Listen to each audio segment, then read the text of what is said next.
Ating oras, alas 10 na po ng umaga.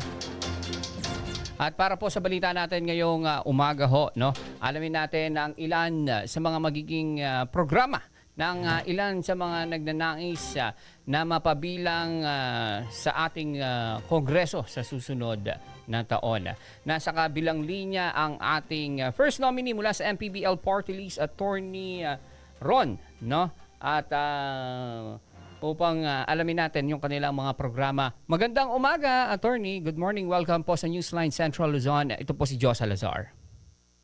Magandang umaga po, Boss Joe, at sa lahat po ng listeners niyo. Ron lang po. Ron lang po. Ron Good morning, Boss Joe. Yes. Good morning. Unang-una, I would like to congratulate po kayo, no, and our former Senator and Manny Pacquiao para sa isang successful na season naman, no, ng MPBL and of course yung championship dito ho ginanap at ang aming Pampanga Giant Lanterns ang muli back-to-back champion dito ho sa MPBL. Opo, maraming salamat, Boss Joe. Oo nga, napakagaling mo ng Pampanga. Yung finals po, na-sweep po nila mula ho from yung first 2 games sa Dubai. Tapos nung nadala po sa home court dyan sa inyo sa Pampanga, na-sweep po nila yung championship at back-to-back. Napakagaling at congrats po sa lahat ng mga Kapampangan. Lalong-lalo na kay na Boss Dong sa kay Governor Delta. Okay. Kamakailan, no? Kabilang ho tayo dun sa mga nagsumite ng Certificate of Nomination at bilang nominee ho ng Maharlika Pilipinas Bagong Lipunan o MPBL Party List. Ano ho ba ang pangunahing layunin ng ating party list kapag tayo ho ay nabigyan ng ikangay pwesto sa Kongreso? Opo, Boss Joe. Actually, kung papalaan po talaga ang MPBL Party List, kami po ay magiging katuwang ni Senator Manny Pacquiao sa pagpapalawak pa ho ng grassroots sports development programs natin. Kasi tayo po sa MPBL Party List ay naniniwala na marami pa ho tayong matutuklasan mga Manny Pacquiao, mga Heidelin Diaz, mga Carlos Yulos, mga Baltazar ng Pampanga Giant Lanterns mula sa iba't ibang bansa. At hindi lang po tayo sa basketball. In fact, ang pinagmamalaki po namin, kung nagawa po ito ng isang pribadong individual tulad ni Senator Manny Pacquiao sa basketball, tayo po sa MPBL Party List ay institutionalize this para sa iba't ibang sports. Tulad ng boxing, billiards, chess, darts, bodybuilding, mga marathon. At hindi lang mga traditional sports, kundi pati yung mga esports programs. Kasi based sa datos natin, there are already 51 million players ng esports sa Pilipinas. So, these are avenues where the Philippines can be more known internationally, Boss Joe. Yes, sir, no, dahil sa Olympics pa nga lang, yung mga hindi ganun kasigat ng mga sports, doon tayo nakakuha ng ginto, tulad ng weightlifting at ng yung kay gymnastics. Opo, yung itong Paris 2024. So ito yung isa rin sa ating pagtutuunan, mabigyan ng ikangay venue at mga pasilidad. Itong mga hindi ganun kakilala ng mga sports sa atin sa Pilipinas kasi ang basketball, sabi nga nila, bawat kanto sa atin may ring na eh. Oo nga po, oo. So ito ho yung isa sa mga pagtutuunan natin ng pansin. Opo, Boss Joe. Actually, ang isang nakakalungkot nga dito sa atin nangyayari ngayon ay bumubuhos pa ang suporta kapag nanalo na po ang atleta. Yun. Tayo naman sa MPBL Party List, pag tayo po ay nasa Kongreso, ay atin pipilitin ko talaga na suportahan natin ang ating mga atleta sa training level pa lang. At I think we could produce more gold medals. Maraming... Saka isa po sa mga... Yes po. Sorry po. At isa po sa mga programa na ito-prioritize natin ay ang pagpapalawak pa po ng mga poverty alleviation programs through sports. Kasi naniniwala po ang MPBL Party List na marami na kung tayo mga kababayan na iahon mula sa kahirapan. Sa pamamagitan ng sports, marami po tayo naging professional athletes, may mga scholarships tayo, at marami din pong mga industriya, hindi lang po sa mga atleta, kundi po sa mga referees, therapists, statisticians, at iba pa ho. Yes po. At ito po ay talagang binilin po talaga mismo ni Senator Manny Pacquiao ay ang pagpapatayo ng mga high-tech at high quality ng mga sports facilities sa bawat kung pwede nga bawat barangay or at the very least bawat taon po sa Pilipinas. Kasi pag may mga ganitong tayo mga high-tech sports facilities, reports na may Taraflex flooring at hindi masira ang tuhod ng mga kabataan, ay mas dami pa akong hilig ng mas marami po ako ang mga may hilig ng kabataan sa sports. At hindi lamang sa basketball, sir. Again, as I've mentioned, pwede ho tayong sa indoor football, gymnastics, billiards.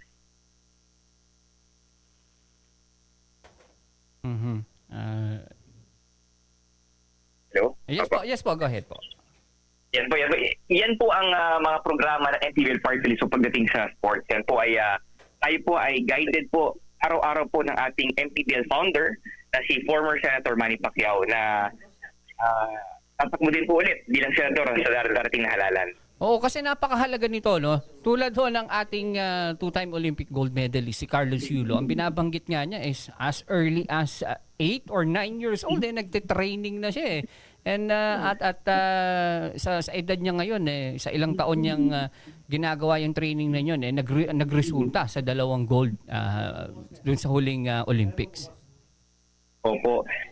Diyan po talaga natin makikita ang importansya na habang kabataan pa lang ho ay hubugin na ho natin. Kasi kung titingnan niyo ho yung mga ibang bansa na may mga kung humahakot ho ng mga gold, silver at bronze medal sa mga Olympics or iba't ibang mga competition, makikita niyo ho na habang bata pa lang yung atleta, meron na ho suporta ng government.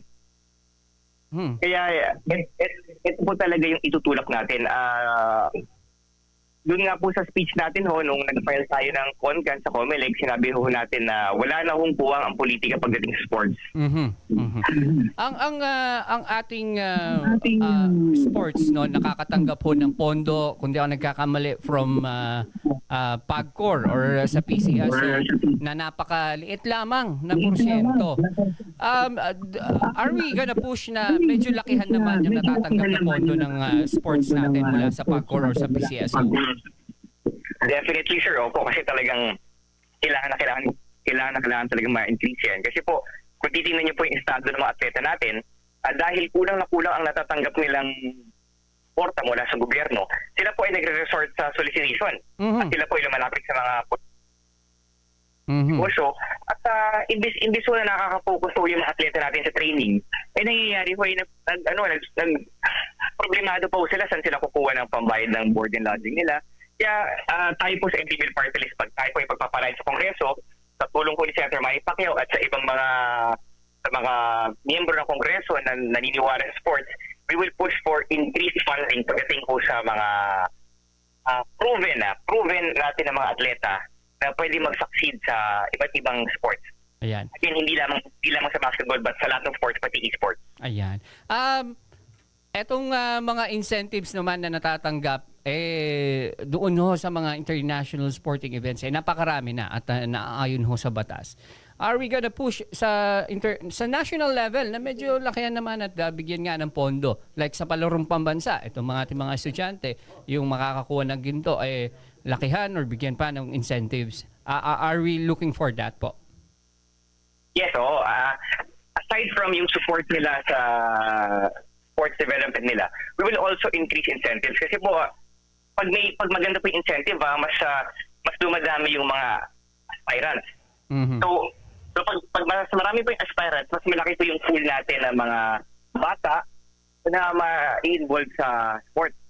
At pag magagawa natin to, mas marami tayong mga batang, yung kumbaga the mere fact of children joining sports, we can already remove them from vices like yung mga drugs, alak.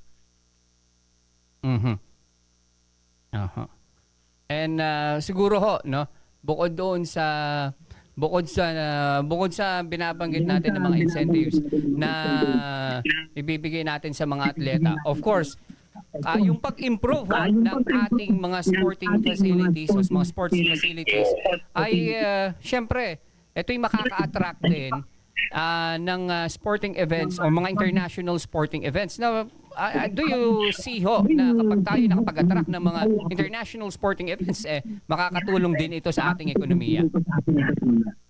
Definitely, sir. Kasi actually, kung mapapansin nyo, pagdating ko sa pag-host ng mga Olympics or ng mga World Cup, mga FIBA, talagang nagbibid ho yung iba't ibang mga bansa dyan. Kasi malaking tulong ko yan sa ekonomiya at sa turismo ng isang bansa. So tayo naman ho, we will push for improvement of sports facilities for basically, we will hit two birds with one stone. First po is yung improved, again, if we have improved sports facilities, we will boost the morale. We will encourage more Filipino athletes to talagang tumutok sa sports nila kasi kumbaga conducive na environment nila.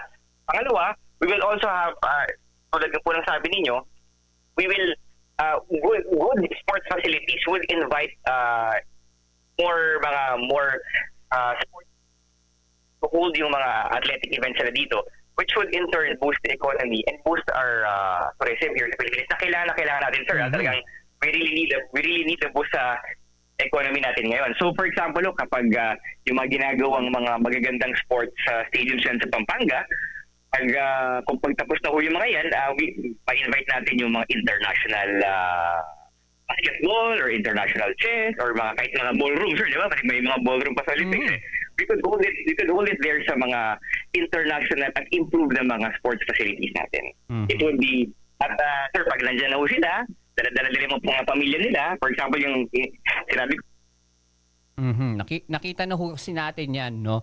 Nung i-host natin yung SEA Games dito ho sa Region 3, karamihan, especially dyan sa may yung Clark City, nakita natin yung world-class facilities. At after nung SEA Games, ay marami ng mga sporting events ang nagsadya dito sa New Clark City and sa Clark mismo, no? Which is kamakailan ay inawardan na isa sa mga sporting na lugar, no, sa internationally. Kasi sir, no, ang binabanggit ko, nakita natin yan doon sa SEA Games dito ho sa New Clark City after nung SEA Games, nakita natin na may ilang mga international events na dito na ginawa. Oh, sir, Boss Joe, sorry, pasensya na, naputol yung tawag natin kanina. May you repeat your last question? Pasensya na po, Boss. Yes po. Kasi nakita natin nung nag-host tayo ng SEA Games dito sa New Clark City, nagpatayo tayo ng mga modern, world-class mga sports facilities. And after nung SEA Games, ito hong ilan sa mga sporting events natin na international, dito ginaganap. Opo, tama. Saka nabuboost ho kasi yung local economy natin pag nagagawa natin yan So we would if budget permits, payagan ho na mga kasama natin sa Congress kung pagpapalarin, we would create more magagandang sports facilities sa iba't ibang parte ng bansa. Because that's really one big part of tourism at sa economy. And we could see this being done by other countries. Kaya the Philippines, it's long overdue that we must do it as well. At marami na ho tayong mga world-class athletes sa mga nagdaang mga panahon. And of course, recently, etong ating Senator Manny Pacquiao ay inanunsyo na mapapabilang ho sa Hall of Famer sa class of 2025. And I would like to congratulate ho, no? Talagang Salamat po. Talagang deserve naman talaga, of course, sa mga ipinakita at ibinigay na parangal ng ating fighting senator, Senator Manny Pacquiao. Sino ho ang ating kasamang nominee sa under MPBL party list, sir? Opo, ang kasama po natin sa mga nominees natin, sir, ay si Mrs. Jinky Pacquiao, who we all know was the former Vice Governor of Sarangani and a very successful businesswoman. And of course, ito po siya po talaga ang ilaw ng tahanan ng Pacquiao family. Kasama rin natin as our third nominee is the MPBL Commissioner, one of the greatest PBA legends, si Bossing Kenneth Duremdes. Ayun. Sir, siguro mensahe sa ating mga atleta at sa mga batang nais na mag-improve pa, no, sa kanilang mga napiling sports. Nasa inyo po ang pagkakataon. Opo. Unang-una sa ating mga kabataang atleta, maraming salamat sa inyong dedigasyon sa inyong mga sports, mapa-sports or e-sports. Alam namin na kulang ang suporta ninyo, kulang ang suporta sa inyo ng gobyerno, Kami po sa MPBL Party List, pumumuli ni Senator Manny Pacquiao, kami po ay nangangako. Sa unang araw pa lang ho namin sa Kongreso kung pagpapalatin, itutulak na ho namin ang increased benefits para sa inyo. Ang aming opisina ay magiging bukas din po para sa inyo, ang opisina ni Senator Manny Pacquiao at ang opisina ng MPBL Party List para sa inyong mga pangangailangan at sa inyong mga at sa inyong mga advice kung paano pa makakatulong ang gobyerno para sa inyo. Mhm. Ayan, maraming salamat po, pero huli na lang siguro sa akin, no? Yes, Boss Joe. Pagdating ho sa sports, yung karamihan sa ating mga uniforme, sa ating mga jersey ay may numero. Kayo ho ba, sir? Anong paborito niyong numero? Kami po, ang paborito namin ngayon ay number 77. Kasi po, ang MPBL Party List po ay number 77 sa balota. Kami po ay, kumbaga, ang aming biroan, kami ay pito-pito. Pito-pito Ayan. kami ang gamot. Kami ang gamot sa sakit ngayon na meron ngayon sa sport. Sir, muli, maraming salamat at inihayag nyo, no, ang inyong mga nais sa ilalim ng MPBL Party List upang ma-improve pa ang ating pagdating sa sports, no, at makatulong pa sa mga kabataan na magnanais na susunod siguro na Manny Pacquiao, susunod na Carlos Yulo at ilang pang mga kilala ho ng mga Pilipinong atleta. Maraming salamat po. Maraming salamat at magandang umaga po, Boss Joe, at sa lahat ninyong na mga nakikinig. God bless. Ayan, nakausap po natin si Ginoong Ron ng MPBL Party List, no? First nominee ng ating MPBL Party List, si Ginoong Ron Monsayak. Ayan, nangako na tututok ho sa larangan ng sports kung sila ho ay makakuha ng pwesto sa Kongreso. Alas 17 na po ng umaga, ang ating balita ay hatid po sa atin ng King's Herbal Plus na available na po sa lahat ng ating mga leading drugstores nationwide. Mula po dito kung saan lagi kayong kasama ang 103.1 Newsline Central Luzon. Ito po si Joe Salazar. Kasama ka, ikaw ang bida. You just heard on today's Top of the Hour News from Newsline 103.1 FM.